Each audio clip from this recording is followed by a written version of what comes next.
Well friends, these 5 pieces of equipment have a place in my shop, and that place is on the floor. And every time they're in the way, they get moved to a new place on the floor.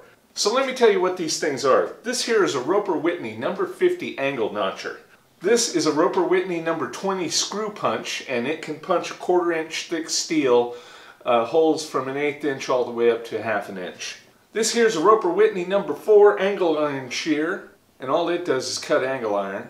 This here is my homemade English wheel, and I'll leave a link to the card up in the corner if you want to see me build it. And this here is my tubing bender. All these need to be bolted to something to use, and I have a post set in concrete out back that I normally use, but it's a hassle to bolt them on, unbolt them, bolt the next one on. I think a cart that will hold all these and allow me to use them on the cart is the answer. That's today's project. Now I think the first thing we need to do is lay out the footprint of this thing, because I want to be able to have these bolted onto the cart and remain in place and still be usable. Now this lever can rotate, so I don't need to have a full 360-degree rotation, but I do need for the angle to be able to pass right through and past the other tools. And we'll just stick a piece of angle iron in it and make sure that that angle iron can pass by the other 2 tools. Similarly, I want to leave the punch in place so it can be used and not interfere with anything else. And finally, the English wheel. The tubing bender, I'm fairly certain the way I'm going to approach that is to just make a shelf on the bottom of the cart and give it a resting place. And it looks like this will fit into a footprint of 3 by 1 foot. As luck would have it, the top of my old welding table, which is 1/4 inch plate steel, is just large enough to do this project.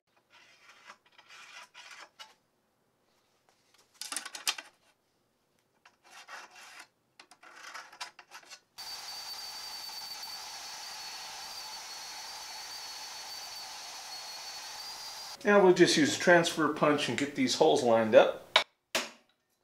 And as I always say, transfer punch is just for leaving a mark.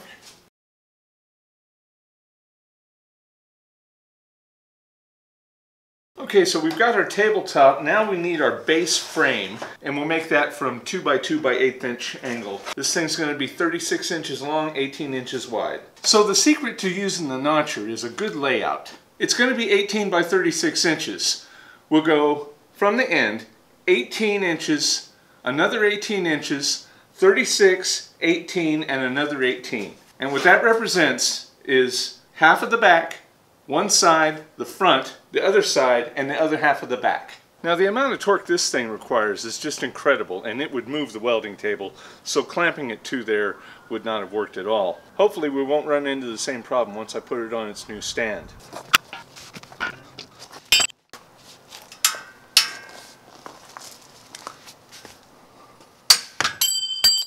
See that perfect notch?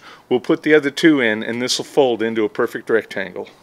One thing cool about the notcher, it leaves you with all these triangles, and if you don't mind them warped a little bit, you can use them as gussets, or I've made art pieces with them. When you got a lot of something, you find a use for it.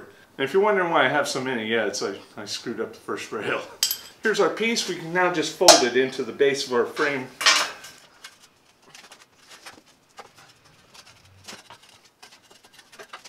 And just weld that together. I want this edge here to be the bottom. That way it'll act like a bumper. So I'm going to have to elevate my casters a little bit, and this 1/4 inch plate here should do just nicely for that.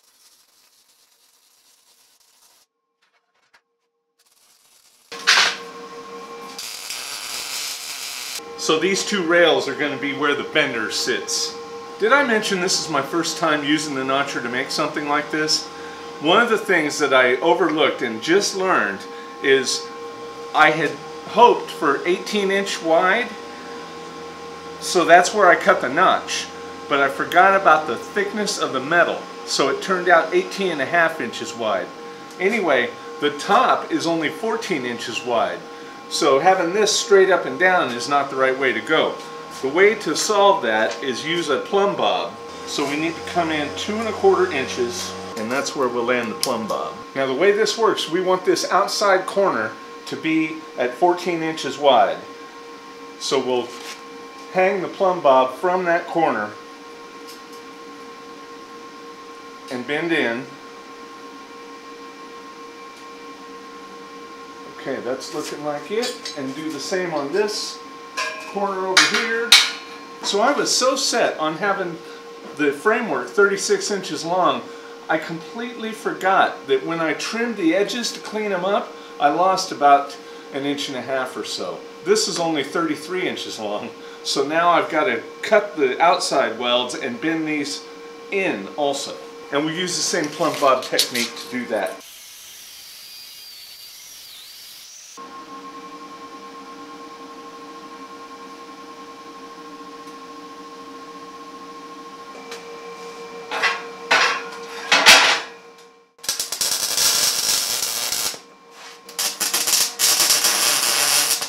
Okay, now it's tacked. We'll come back with the plumb bob and double check to make sure it's in the middle still. Now this is another in a very long list of projects that proves you never know what you'll find on this channel. But if you hit that notification bell, you'll get a notice every time I release something new. Okay, that's looking good. There's about an 1/8 inch gap here in the corners on the bottom, but I can fill that in.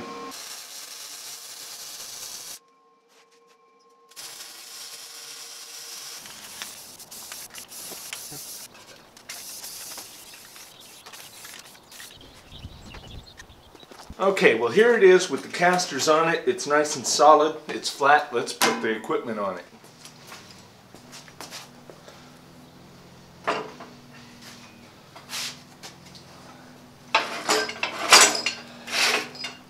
So this is looking all right. I think we ought to test it though. Here's a piece of angle we'll shear.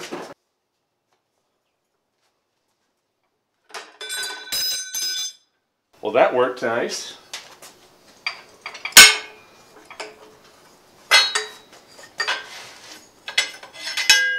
And that worked nice. Now let's see if we can notch. Okay, that worked out. One thing I just learned is when I cut that notch, the triangular dropout is now trapped underneath. So I'm going to have to cut a hole for the drops to fall through. I'm not particularly happy with the bend here. Now I've since learned that Roper Whitney actually makes a station that has this tool, and a bender right on it. It's about the same size as this. I don't have the bender, but I think what I'm going to do is make one. Okay, so this piece of angle iron should work as the receiving end of my press brake, and if I lay another piece of angle there right up next to it, it clears the shear and the English wheel. Then we'll just come in with this screw to drive the notched angle into the angle that's there. And I'll put some gussets on the back end of this so it's nice and strong. To keep the dross from the plasma cutter off of everything, I put this fireproof cloth in here because I'm just lazy.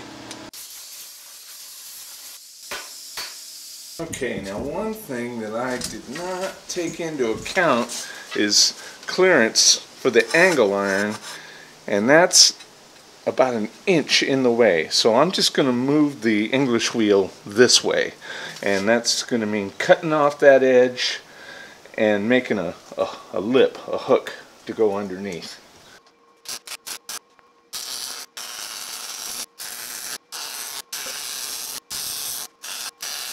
Okay, so there's how I approached that. I just put that piece of angle iron on the edge and kind of had to beat it on a little bit.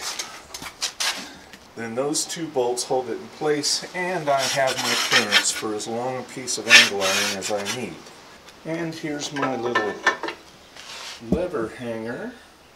And now that I cut that hole in there for the triangular drops to fall through, I'm thinking maybe I should put a little catch bin under there, but I'm not going to do that today. All I need to do now is make the ram for the end of this. And I think I'll make that out of 2 triangles of 1-inch plate steel welded together.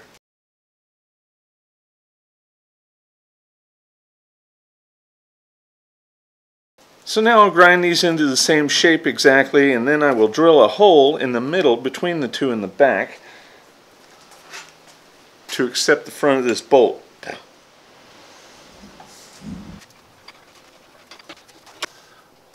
Now that's a nice sharp corner. That's more like it. Well, there it is, the mobile ironworking cart. This turned out exactly how I envisioned. I think adding that bender at the end was a really good touch, because now I get these nice tight corners. I really like that. Interestingly enough, I don't even need to lock the wheels to use the notcher or the screw punch. Anyway, that's all for this time. Please like, comment, share, and subscribe. Click up here to see my last video. Click over here to see something of mine that YouTube thinks you'll like. Please stay safe during this pandemic and get vaccinated if you can, and have a good one.